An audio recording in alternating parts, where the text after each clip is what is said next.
Last week, we talked about the fact that Joker 2 is getting some really bad reviews from critics. We don't always listen to critics, but this time might be an exception since the movie is less politicized than its predecessor.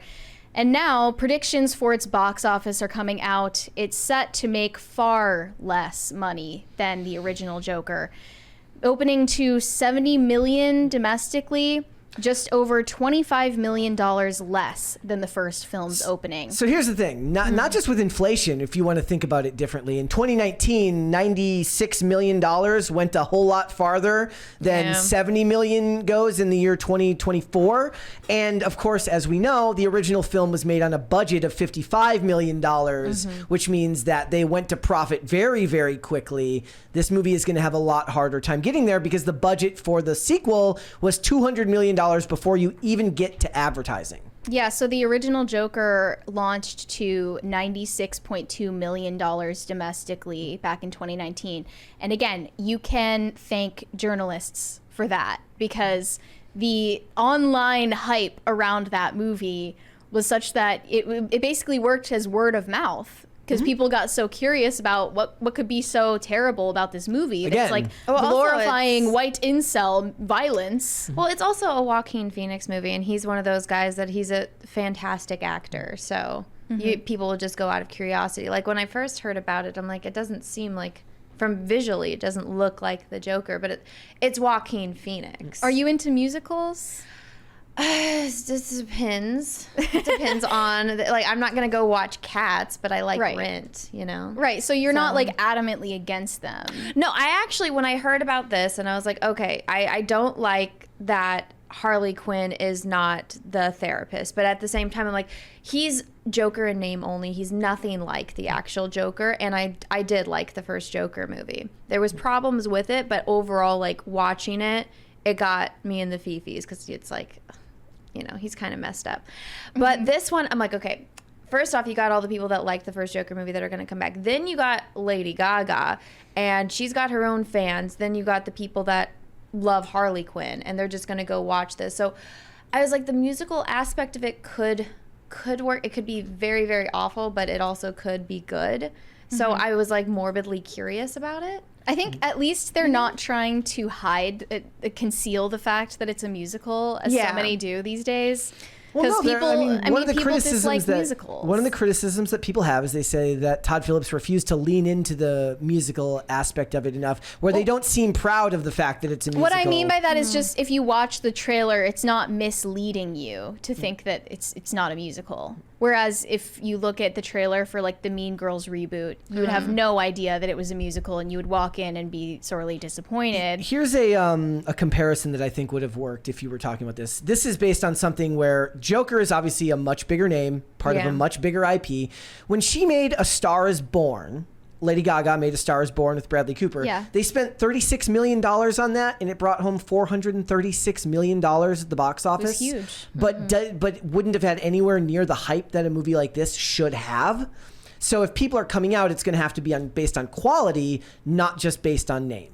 And also, I don't know if the Harley Quinn fans are going to be all that into it, because Todd Phillips has talked about changing the entire character of Harley Quinn, not just in her appearance, but her personality as well. Well, so I think if you're going by comic book fans and like so Harley Quinn was made for the animated show, but so if you have like the nerds, nerds versus normies. So the nerds are going to have issues with it. Like, I don't like the design of it. I would never pick Lady Gaga for Harley Quinn. But then you have the normies that like Lady Gaga and are Lady Gaga fans, and they're just going to go see it because it's Lady Gaga. Now, A Star Is Born, I think it got the popularity that it did because everybody likes Bradley Cooper, and that song was very iconic. Yes, it was a very big deal at that time. I do not like that rendition of it. It's out of Did you see it? Yeah. I never saw it. So I saw it like years after it came out, and like Bradley Cooper, I was like, his character, I just can't stand. I thought that it was not good. But for the song, I'm like, oh, the song is catchy kind of thing. But with this, I was like, okay, if they do, I feel like people kind of misconstrue what like musical. So if you watch Labyrinth is not a musical, but you have David Bowie, and David Bowie is obviously a superstar singing. So it's like that would be a missed opportunity not to have David Bowie doing musical numbers in Labyrinth. So if this is something like that, then I'm like, okay, that could be interesting, especially since they're psychotic lunatics and she just randomly breaks out into song. It can work. My whole point from the beginning But- when they announced, they said every time they're murdering people, they should be singing. That was how I thought they should do it. It should be slow motion violence while they do musical numbers. Didn't look like it. That's not what they're doing in the trailer. I would have loved that. Wait, so if she's not the therapist in the movie, She's one of the insane She's one of the people. patients. Yeah, she's one of the which patients. completely gets rid of the charm of what the original Yeah. story was. Exactly. But I mean, I'm just like, I always do this. I try to make excuses on how I think it could work because I have a logical mind that tries to make things work. And then I go see it and I was like, it makes me angry because I'm like, Yeah. you didn't do any You of tried that. harder than they did. Yeah, basically. I do the same thing. Or you reason your way into why it would be this way, but that's not how it was. Yeah, and so- they didn't put that much thought into it. And this always happens and it makes me even more frustrated. So I'm trying to not find out stuff about this because I think I might see it. I might go to the theater. When is it coming out? October 4th. Yeah. Okay. I would It all have depends. rather they took the concept that they used for this and Todd Phillips make a prestige line of villain stories, like tell a suspense mystery of the Riddler, or do something about a spy thriller with Deathstroke. But that's the more niche you get, the lower the box office will be, right? The Joker is obviously the But I'm most saying, but famous. that's my normies. problem with this. Like, why did you have to bump this budget to $200 million?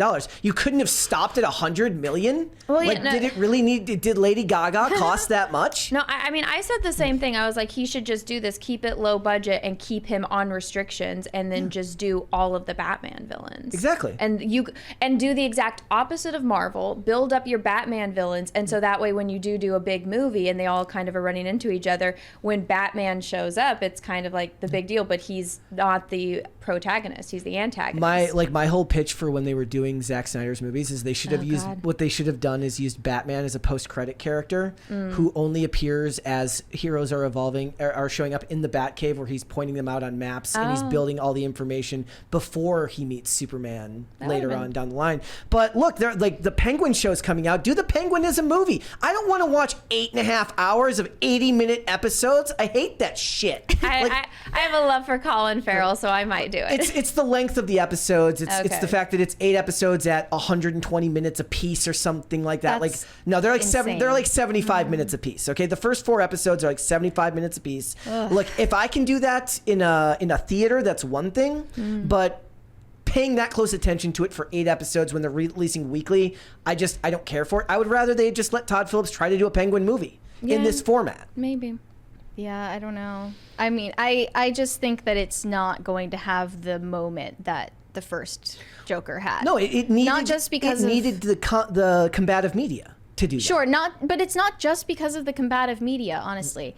Like, I don't know why, but October 2019 just has this like vibe that I Well, it's just reminisce before COVID. about. And it's that pre-COVID nostalgia that people think about. That was the last movie they saw before. It was Bad Boys, like not the most recent one, but Bad Boys for Life came out and was like the last big movie to do like box office numbers right as we went into COVID. But for a lot of people, the first Yeah. Joker movie was the last movie they saw before COVID, and possibly the last movie they went to theaters to see at all. Ever. Yeah. At all. Yeah. So I just don't think that you can really drum up the same excitement for this. I told you from the beginning, I think the moment passed. Yeah. I don't think that the format that they're using, unless they branch it out to other characters, really lends itself to telling more stories with the character. I honestly, because usually don't they release like the album before? I bet you like they're gonna release a single and it's gonna be, I hope it's gonna be amazing, like just a Lady Gaga killer has to song, be. and that'll draw everyone in. Thanks for watching. Listen to full episodes of Pop Culture Crisis on Spotify. Keep up with us on social media and make sure you subscribe and ring that bell so you never miss the show. Bye, guys.